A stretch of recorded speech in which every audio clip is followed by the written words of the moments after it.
Hello everyone, hope you all are doing well. Welcome to Diplomat's Desk. I am your host Meet Shah. Before we begin, let's establish one fundamental truth. Antarctica is not just ice, it is not just cold, it is not just remote. It is one of the primary control system of planet Earth. What happens here determines global sea levels, atmospheric circulation, ocean currents, and long-term climate stability, including in India. Today we will explore how India entered these planetary systems through its first permanent research station, Dakshin Gangotri, using real science explained clearly and responsibly.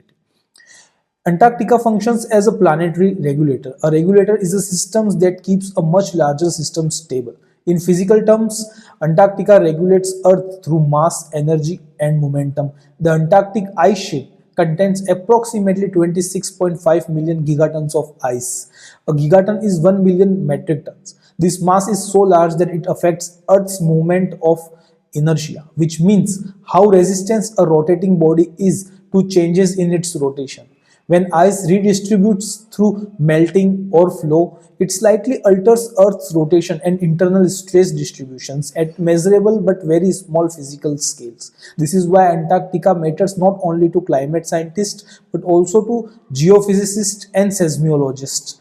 Now, let's define seismology. Seismology is the study of vibrations that travels through the earth known as seismic waves. These waves are generated by earthquakes, volcanic activity, tectonic plate movement. To detect them accurately, scientists need a low seismic noise environment. Seismic noise is background vibration caused by human activity, traffic and industry, and ocean waves interacting with coastlines called microseisms. Antarctica dramatically reduces most of this noise. This creates a very low seismic noise floor, which is the minimum level of background vibration. A lower noise floor allows scientists to detect fainter seismic signals, deeper mantle structure, and subtle changes near the core mantle boundary. This is why a seismologist like Dr. Harsh K. Gupta was strategically central to India's Antarctic mission.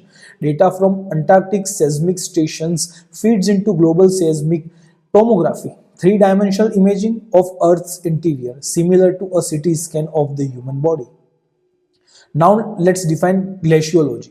Glaciology is the scientific study of ice, glacier, and ice sheets. Here is the key physical insight. Ice is not rigid like rock. Ice behaves as a viscoelastic material, part solid, part extremely slow moving fluid. Under sustained pressure, ice flows. Scientists measure this using strain rate, which is how fast ice deforms, and basal sliding, which is how ice moves over bedrock. In Antarctica, ice thickness can exceed 4 kilometers. At the base of this ice, pressure is immense. Geothermal heat melts ice. Liquid water forms beneath the ice sheet. Okay, these water bodies are known as subglacial lakes. Studying ice dynamics allows scientists to predict ice shelf collapse, sea level rise, and climate tipping points. Dakshin Gangotri contributed early Indian measurements of snow accumulation, ice velocity, and surface mass balance, meaning ice gained from snowfall minus ice lost through melting and flow. Now, let's talk about cognitive reset movement. So far, everything we've discussed point to one conclusion. Antarctica is not a passive victim of climate change. It is an active driver of Earth's future. Antarctica generates some of the strongest winds on Earth, known as katabatic winds. Katabatic winds from when extremely cold, dense air develops over high ice plateaus. Gravity pulls this air downslope and wind accelerates rapidly. Wind speeds can exceed 200 kilometers per hour. This wind influence southern hemisphere storm tracks, ocean surface mixing, and large-scale atmospheric circulations. Antarctica also plays a central role in ozone depletion chemistry. During polar winters, polar stratospheric clouds form. These clouds enable chemical reactions that destroys ozone molecules, reducing Earth's protection from ultraviolet radiation.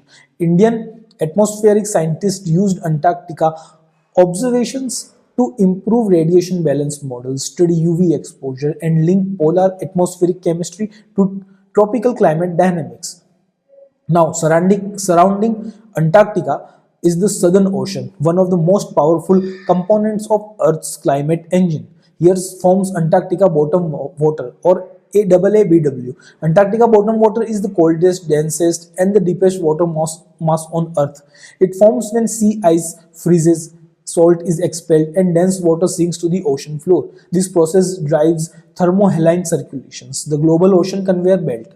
Thermo refers to the temperature, haline refers to salinity. This circulation redistributes heat, stores carbon dioxide, and stabilizes Earth's climate over centuries. Disruption here affects the Indian Ocean, monsoon systems, and long-term global climate equilibrium. Now, second cognitive reset moment here is at this point one thing becomes clear. Antarctica connects ice, air, ocean, and Earth's interior into single tightly coupled system. Now let's clearly distinguish between Antarctica from the Arctic. On a geographical level basis, Antarctica is continent surrounded by ocean. The Arctic is an ocean surrounded by continents. This single difference controls everything else. Now, Antarctic ice rests on land. Arctic ice floats on water. Melting land ice raises sea levels, melting floating ice does not. This is why Antarctica poses a far greater long-term threat to coastal flooding.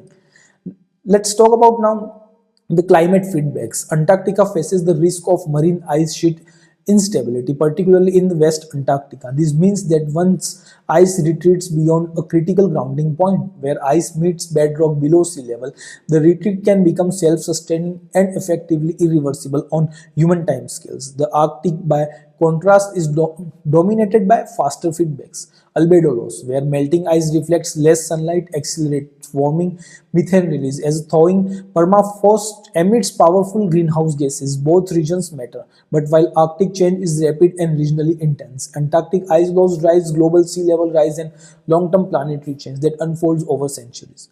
For India, this distinction is critical because Arctic change influences weather variability, but Antarctic change determines how much of India's coastline survives this century. Antarctica is governed by the treaties and science. The Arctic is governed by the military power and resource competition. India's Antarctic focus reflects long-term climate strategy, treaty-based influence, and scientific legitimacy. Dakshin Gangotri was not built for comfort. It was built for data collection, scientific credibility, and diplomatic presence. By establishing it in 1983, India gained consultative status under the Antarctic Treaty, voting rights, and long-term influence. By the mid-1980s, data generated from Dakshin Gangotri was being incorporated into global Earth system and climate research networks. Over time, snow accumulation buried the station. It did not fail. It completed its mission. Antarctica is not responding to politics, it's responding to physics, energy imbalance, greenhouse forcing, ocean heat uptake. India's early Antarctic presence ensured access to foundational Earth data, climate foresight, and strategic scientific positioning. Dakshin Gangotri was not just infrastructure, it was India's stepping into planetary scale science. If you want science explained with precision, geopolitics grounded in physics, and narrative that respect complexity, you are in the right place. See you in the next one. Thank you for watching this one.